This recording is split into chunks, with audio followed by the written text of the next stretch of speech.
everybody, it's JT Sports. I'm at you guys with another video. This video I'm here with my Detroit Lions versus the Oakland Raiders Week 9 NFL preview and prediction. I'm going to be previewing this game and giving my prediction for who will win this game. And before I begin, make sure to like the video, subscribe to the channel. I upload NFL videos and college football videos daily. Also make sure to hit that notification button, which is on the right side of the subscribe button. It will alert you that every time I upload a new video so you guys don't miss a new upload. Now, we have the 3-1 Detroit Lions. They're going to be on the road versus the Oakland Raiders, who are 3-4.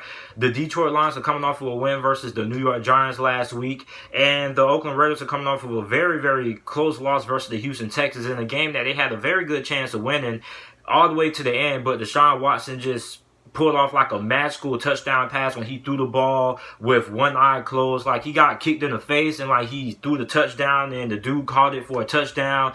So I mean, Oakland, I want to talk about Oakland first. Oakland has been really impressive. They have really exceeded my expectations so far this season. I was not expecting Oakland to be in the position that they are right now, 3-4, in the midst of the AFC wild card and playoff hunt. This is a very solid Oakland Raiders team. This Oakland Raiders team is way better than where they were last season. Now, on the defense side of the ball, they're still not very good stopping the pass, but they're not as terrible as they were last season. Against the run, they're actually top 10 in the NFL in rushing yards per game allowed, so they have a very good run defense. And a main reason because of that is because of how good their linebackers have been this year. The linebackers have been pretty good.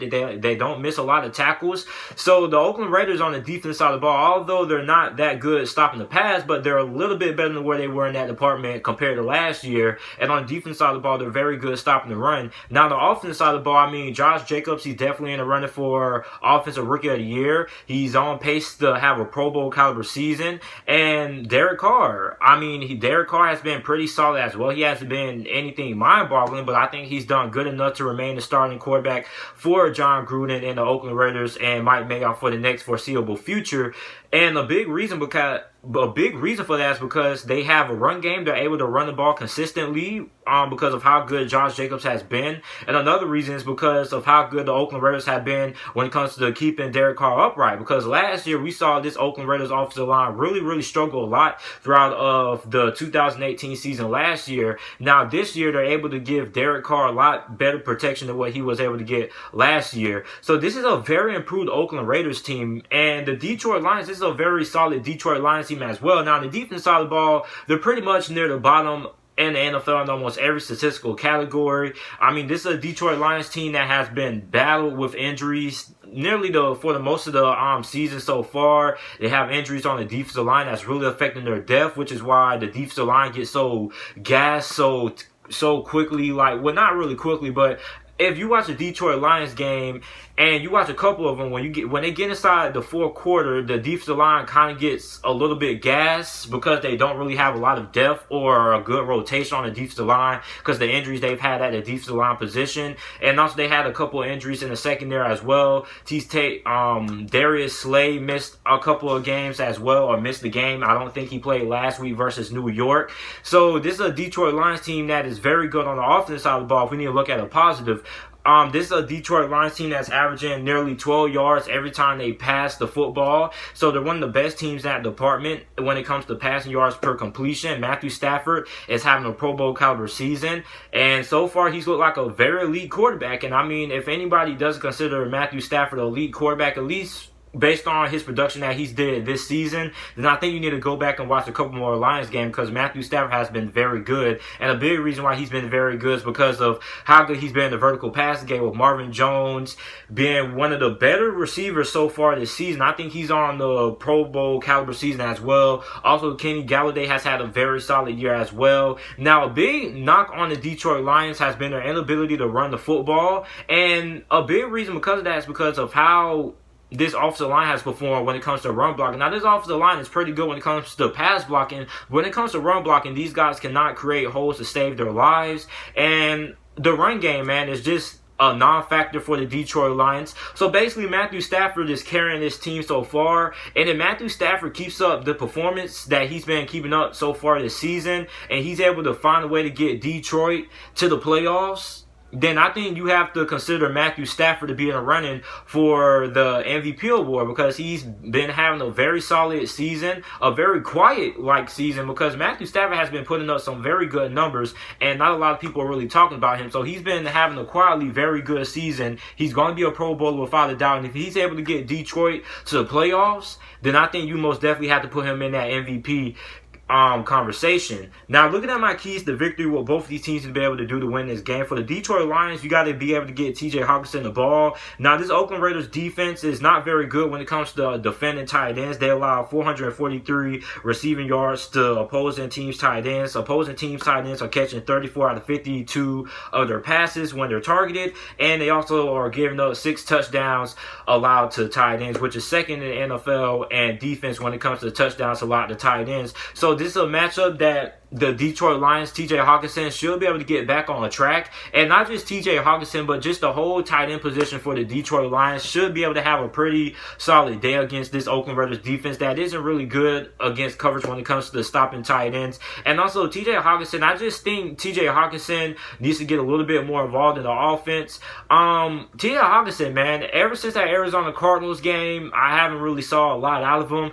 And I have him on my fantasy team. I started him the last couple of weeks, and he hasn't really did anything. So I think if it is a game that TJ Hawkinson could explode, I most definitely think that this could end up being this game, simply for the fact that Oakland isn't really that good when it comes to their pass defense, and also they're not very good against opposing teams' tight ends. So this is a matchup that could favor the Detroit Lions tight end group, and not just TJ Hawkinson, but also Jesse James as well, and whoever they have playing at that tight end position. This is a game that I can see the Detroit Lions tight end group doing a lot of damage to Oakland Raiders defense that isn't really good in the pass. In the secondary, they're not really good when it comes to stopping opposing teams' tight ends. Now, the next thing Detroit needs to be able to do is they have to be able to stop the run. The last 3 games, the Oakland Raiders have ran the ball 50% of their play calling. So the last 3 games, the play calling has basically been 50% run plays for the last couple of matchups. And a big reason because of that is because of how good they have been when it comes to the offensive line, when it comes to pass protection and run blocking, and also Josh Jacobs. So they're going to have to find a way to stop this rushing attack for the Oakland Raiders. The Oakland Raiders have the 7th best rushing attack in the NFL, the 7th in the NFL in rushing yards per game with 131.4. And the Detroit Lions are 26th in the NFL against the run, the line 130.7 rushing yards per game. But they did hold Saquon Barkley to a pretty average performance last week. Saquon Barkley, his first game back from that ankle injury that he had, only had 64 rushing yards on 19 carries, and he was averaging 3.4 yards per carry. So Detroit was able to contain Saquon Barkley last week. Now, a big reason because of that, a lot of people are probably going to say because Saquon was in his first game back from injury and whatnot, or he was just still coming back from that ankle injury and things like that. So that's understandable if people are able to use that reasoning. But if you're Detroit, if you want to be able to win this game, you're going to have to be able to stop the run, because what you don't want Oakland to do, you don't want Oakland to just run the football down your throat, and you don't want them to pound the rock and control time possession, because this is a Detroit Lions defensive line that gets gassed pretty easily because of the lack of depth that they have at that position. But a big thing that Detroit has in their favor is they got Snacks Harrison. Now, Snacks Harrison is one of the better run stoppers in the NFL. And last week, if you go back and watch that tape for that New York Giants game, I mean, Snacks Harrison was making a lot of big plays when it came to clocking up those running lanes. And he was a big reason why Saquon Barkley was only averaging 3.4 yards per carry. I mean, Snacks Harrison most definitely, in my opinion, was the defensive player of the game for the Detroit Lions last week. He was very, very dominant last week against the New York Giants. So that's another factor that Detroit has in their favor. They have Snacks Harrison, who should be able to clog up some of those running lanes and give Oakland a little bit of a tougher time trying to establish the run game. Now, what Oakland has to be able to do to win this game, they have to be able to limit turnovers. The Oakland Raiders are 25th in the NFL in turnover margin. And they have to, if they want to win this game versus the Detroit Lions, this is a Detroit Lions team that is very optimistic. And most of the time when they get turnovers, or when the defense forces turnovers, the offense basically capitalizes off those turnovers. They either get a field goal or they end up scoring a touchdown. So the offense is pretty good when it comes to scoring off of turnovers and taking advantage of getting those extra possessions. So if you're the Oakland Raiders, you have to be able to limit the turnovers. And also, Oakland also is one of the worst teams when it comes to penalties in the NFL. I mean, they have an average of 8 penalties called per game, so they have to limit the penalties, and they just have to be disciplined. So limit the turnovers. They didn't really, I don't think they had any turnovers last week versus the Texans, and they have to limit the penalties as well, because this is a very optimistic Detroit Lions team, and they will make you pay if you get them extra possessions or get them turnovers. And the last thing the Oakland Raiders need to be able to do is they have to limit the big pass plays. Like I said, Detroit is one of the best teams in the NFL when it comes to getting those big yards in the passing game. They're 4th in the NFL in yards per completion. They're averaging 12.3 yards per pass. Every time they drop back and throw the ball, they're getting nearly 12 yards every time they drop back. And the Oakland Raiders are allowing 12.2 yards per completion, and that ranks them 29th in the NFL. So the Oakland Raiders have to be able to stop the passing attack. And I mean, if they're able to stop the passing game for the Detroit Lions and able to limit Matthew Stafford and this Detroit Lions offense, then they have a very, very good chance of winning this game, because this is a Detroit Lions team that isn't necessarily going to scare you when it comes to their ability to run the football. They lost Kerryon Johnson. He's on IR, so they're doing a halfback by committee, and their offensive line isn't really that good when it comes to run blocking. So if they're able to limit the passing game and neutralize the effect of Matthew Stafford and these wide receivers, then they have an 80% chance of winning this football game. So the team that I'm going with to win this game, this is really, really tough. Both of these teams could end up winning this game. This game could end up going either way. But I'm going to go with the Detroit Lions.